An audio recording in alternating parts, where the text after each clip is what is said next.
All right, so this is going to be me verbally processing some of the things I just read and I'm thinking about. So, I just read about how emotional flashbacks typically do not have a visual component. And this led me to think about the idea of the void and how what we have memories of um, as someone who is emotionally abused or emotionally neglected growing up is that we have memories of the void. And right now, as I thought about it more, the void to me represents the absolute absence of language to describe emotional experiences. So when my parent would withdraw their affection, often I was left alone in this state of abandonment and shame, and I was usually ignored or put on timeout and left to think about things. And that basically meant to me that I was left to think about all the scariest things that I could think about and usually attribute them to myself. Like I'm the problem. That's what God, my parent, just told me.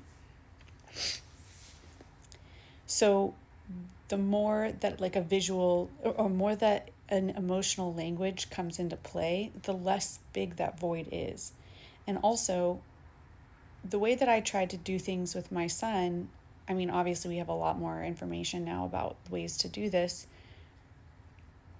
is to have him when he's going through something difficult, which I will never just leave him or tell him I'm mad at him and walk away and just it is so cruel. And I know that that's how parenting was expected to be done. That was good parenting back then. It was about compliance and behavior and not being an inconvenience.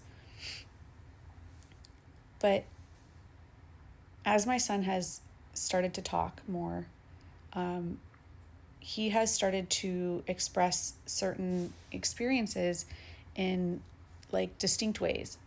One of the ways that he does this is sometimes, and it usually comes before bed when we've had a long afternoon of just kind of being together and he's had time to decompress, if he's been at school, and he's had time to just kind of get calm and regulated. And he'll usually he'll say something oh, that there's a monster up there, or he'll point up in the sky. And the way I started to kind of engage with this is I'm oh, okay, oh, tell me about it. And when he was a little younger, I would stand up for him and be oh, well, I'll tell the monster to leave, it's okay. And then I would tell him what the monster said, and it would usually be funny. I would try to make things funny, but I wouldn't tell him things were funny if he didn't think that they were funny. I would like I would ask him gentle questions, oh, what do you think the monster wants? Or, oh man, how do you think we can get the monster to go away? Or he's very attached to Spider-Man, and so I will let him act that out as well. I'll be web him up. Other times he will say when he was a baby. And I saw a TikTok on here that was just so funny the other day. That was when your kid starts talking in complete sentences, and it was an audio of a grandfather talking about the good old days when he was anyway. But he describes scenarios, and I can kind of piece together that they're about his interactions at school or his interactions with other family members. And I let him talk about those things so that he can start to find that language and describe it. And I validate it by listening to it and agreeing, being oh yeah, that sounds like a hard situation. And a lot of this started because I value his imagination, I value his thoughts, and I'm so grateful that he's sharing things with me. But a lot of it started is because I wanted him to have social skills to be able to interact, because we both got diagnosis in the same like 6-month period for autism. So I want him to be able to understand people better than I've been able to.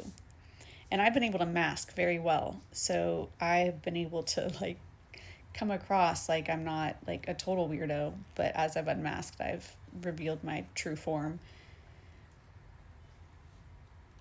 But it leads me to think about this in a way that is more concrete that I want to be able to share with you guys, is that I believe that there is an entire like world inside his mind that gets to be real if I help it to come out and I help validate it.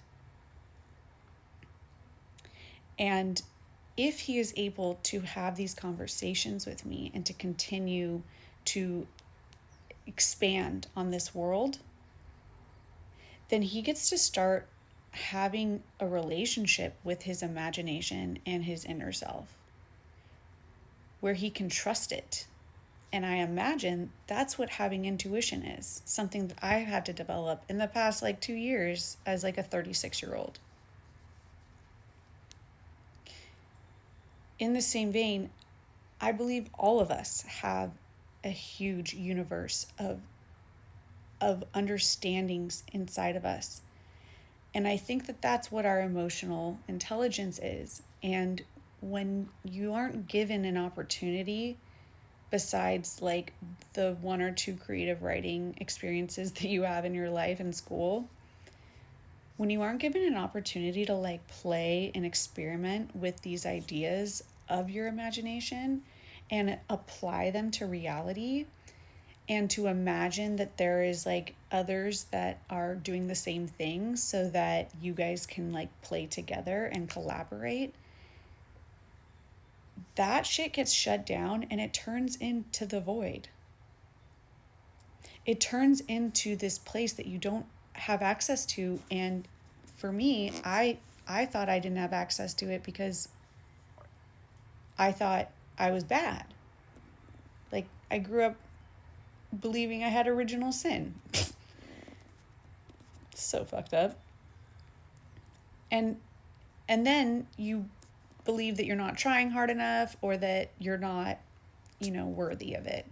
It's just like all the worst feelings and the worst ideas about who we are come from this inability of caregivers to embrace the imagination and like ideas and ways of processing that kids have.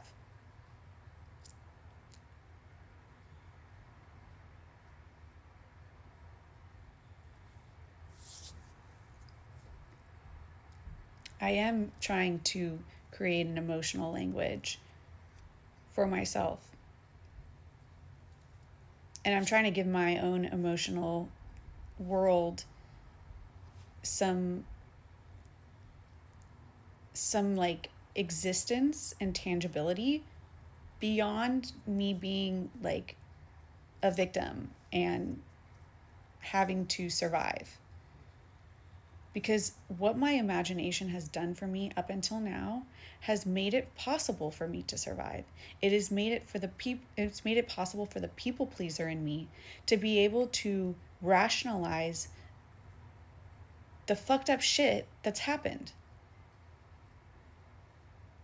The ways that we've been treated, and we're like, oh, well, maybe they just, maybe they were traumatized and maybe they don't know any better. Like, that's how I made it this far. And I'm never going to fault myself for using whatever I had to make it to this point. Now I'm just getting to have fun with it. I don't know if anyone else can relate to this, but those are some pretty profound thoughts for my Tuesday morning. And it started raining, which is really cool. Have a nice day.